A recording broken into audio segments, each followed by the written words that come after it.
जय सिया राम, हरिओम। एक बहस हो गया कि मोदी जी जो है हिंदुत्व के चेहरा हैं, हिंदुओं के साथ खड़े हैं और इसीलिए इजराइल के साथ हैं। उन्होंने इजराइल को सपोर्ट किया, खुलेआम सपोर्ट किया। पूरी दुनिया में जो है मोदी जी का इस स्टैंड की दाद दी जा रही है। तो कहा जा रहा है कि मोदी है तो मुमकिन है। दूसरी तरफ ये कही जा रही है कि मोदी जी का जो इंटरनल पॉलिटिक्स है, जो अपीजमेंट का पॉलिटिक्स है, ये हमास से भी ज़्यादा खतरनाक है। भारत को हमास की स्थिति, हमास और इजराइल की स्थिति पे कभी भी ले जा सकती है। आप इसको समझिए। And it reminds us that when we think of the 99 names of Allah,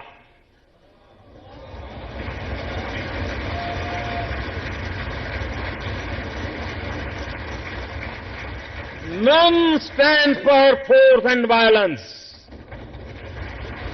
And that the first two names denote compassionate and merciful. Allah is Rahman and Rahim. Modi ji के पास ताकत है, यहाँ के 140 करोड़ जनता की वो पावर है, वो व्यापार है, वो किसी भी देश के सामने वो समझ गए हैं। वो गुजराती हैं, वो गांधी टू पॉलिटिक्स जो करते हैं देश के अंदर, देश के बाहर। उनकी एक्सटर्नल जो पॉलिसी है, जो फॉरेन अफेयर्स है, और वो जो इंटरनल जो डोमेस्टिक अफेयर्स है, इसमें बड़ा फ़र्क है। डोमेस्टिक अफेयर्स है चुनाव के मुद्दे को लेकर के, वोट को पाने के लिए, और जो अफेयर्स हैं, एक्सटर्नल अफेयर्स हैं, वो हैं व्यापार के लिए। तो ये मोदी जी की दो चीज़ों में जो सबसे ज़्यादा आहत होगा, जो इंसानियत खत्म होगी, जो जिंदा सभ्यता खत्म होगी, वो है हिंदू सनातनी संस्था की जिंदा व्यवस्था है, जो वैदिक संस्कृति है, उसको आघात पहुंचेगा। इसमें कोई दूसरी राय नहीं है। मोदी जी का ये चेहरा देखिए, जो हिंदुओं और सनातनियों का चेहरा है, जो आज करके उनके जो आईटी सेल्स वाले हैं, जो लगातार दिखा रहे हैं। जिस सनातन को गांधी जी ने जीवन पर्यंत माना, जिन भगवान श्री राम ने उनको जीवन भर प्रेरणा दी, उनके आखिरी शब्द बने हे राम। जिस सनातन ने उन्हें अस्पृश्यता के खिलाफ आंदोलन चलाने के लिए प्रेरित किया, ये इंडी गठबंधन के लोग, ये गमंडिया गठबंधन के लोग उस सनातन परंपरा को समाप्त करना चाहते हैं। यही मोदी जी ईद के मौके पर रमजान में अमन की बात कह रहे थे, वो सुन लीजिए।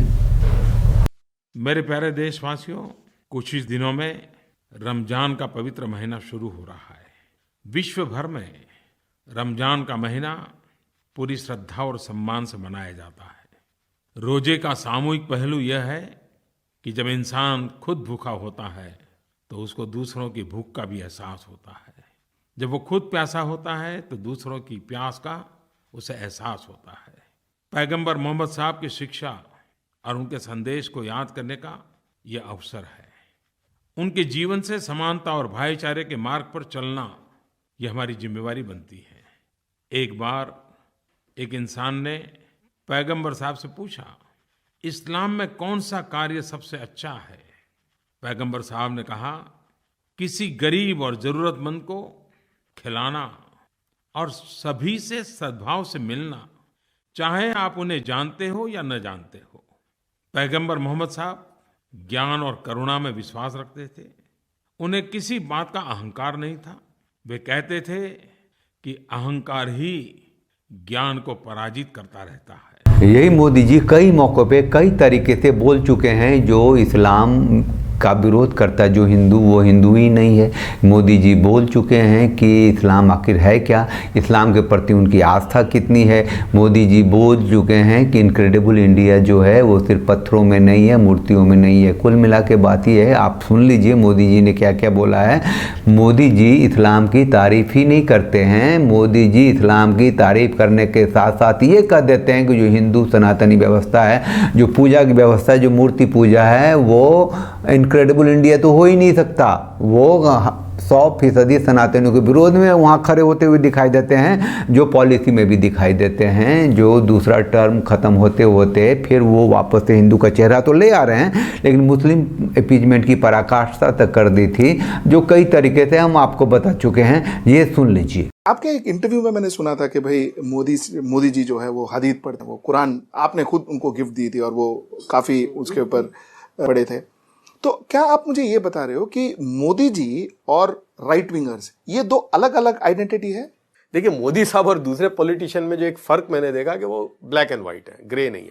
अगर वो चीज़ कोई लेंगे आपसे तो वो पढ़ेंगे। तो मैंने वो जब किताब दी उन्होंने तो खुद पहले 4-5 पन्ने पढ़े और मुझे कहा कि यार ये ऐसी किताबें 4-5 अगर इस मुल्क का हिंदू पढ़ ले तो हमारा हिंदू मुसलमान का मसला हमेशा के लिए हल हो जाए। तो आप ये बता रहे हो कि मोदी जी जो है ये राइट विंग के साथ नहीं है, उनके एक सोच अलग है, वो सिर्फ पॉलिटिकल रीजन के कारण राइट विंग के साथ जुड़े हुए हैं, तो ये सब दिखावा है क्या? देखिए, एक बात तो समझो कि इलेक्शन, एक बात तो याद रखो यार, इलेक्शन जीतना है।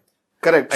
मैं ये पूछ रहा था, तो आप ये करेक्ट, आप ये बोल रहे हो कि मोदी साहब राइट विंग के साथ इसलिए जुड़े ताकि इलेक्शन जीतना है, वरना उनका जो मोदी साहब की जो थिंकिंग जो है ना, मोदी साहब की थिंकिंग जो है बहुत ही, ये जो आपने बोला, ये जो गिरिराज सिंह हो या वो हेगड़े हो साउथ में, ये सब जो है ये मोदी साहब सिर्फ एंटरटेन इसलिए कर रहे हैं ताकि उनका इलेक्शन जीत। इनकी हैसियत ये नहीं, हैसियत बिल्कुल नहीं है, नहीं है, बल्कि ये मैं आपको बिल्कुल हैसियत जैसे लोग इलेक्शन जीत नहीं सकते। करेक्ट, बट मोदी साहब इनको एंटरटेन करते हैं और इनको झेलते हैं इसलिए क्योंकि ताकि मोदी साहब को इलेक्शन जीतना है। क्या वो आप बोल रहे हैं? देखिए, एक बात है ना कि यार इलेक्शन तो जीतना है। अच्छा, अगर मोदी साहब प्राइम मिनिस्टर ही नहीं बनेंगे तो ये मॉरल हाई ग्राउंड जो है। करेक्ट, हाँ, लेकिन करेक्ट, एक बात मैं उनको मानता हूं, जो जैसे गुजरात में जो चीफ मिनिस्टर थे वो मुसलमानों के मैं काम जो लेके गया हूं, भाई हम आज उनके साथ क्यों हैं?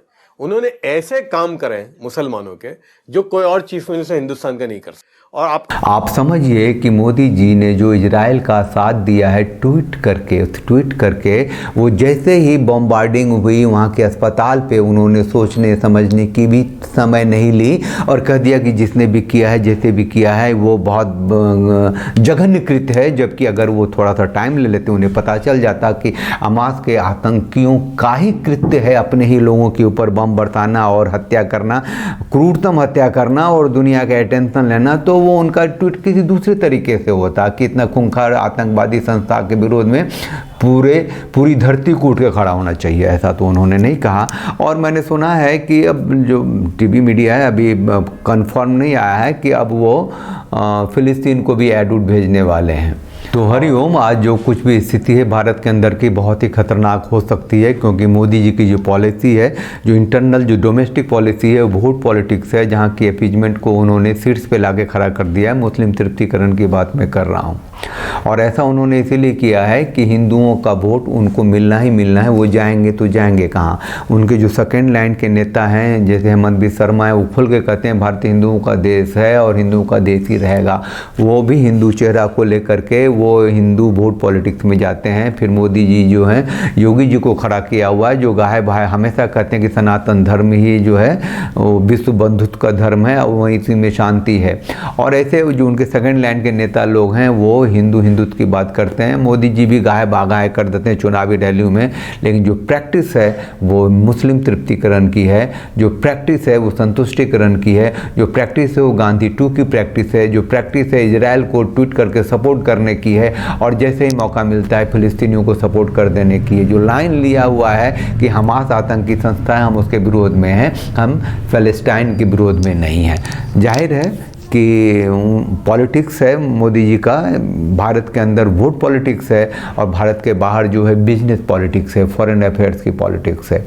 तो इसमें सबसे ज़्यादा ख़त्म जो होगा, जो आहत होगा, जिसे प्रहार हो रहा है, वो हिंदू हो रहे हैं, सनातनी हो रहे हैं। हिंदू सत्ता की व्यवस्था जो राष्ट्र को चाहिए, जिससे कि भारत संरक्षित होगा, सुरक्षित होगा, मोदी जी के पॉइंट ऑफ व्यू से, मोदी जी के आइडियोलॉजी से, गांधी 2 के आइडियोलॉजी से संभव नहीं है। चैनल को लाइक कीजिए, शेयर कीजिए, सब्सक्राइब कीजिए, उस बेल आइकन को प्रेस कर दीजिए जिससे आपको नोटिफिकेशन मिलता रहेगा और साथ बने रहिए, अपनी प्रतिक्रिया जरूर दीजिए। जय सिया राम, हरिओम।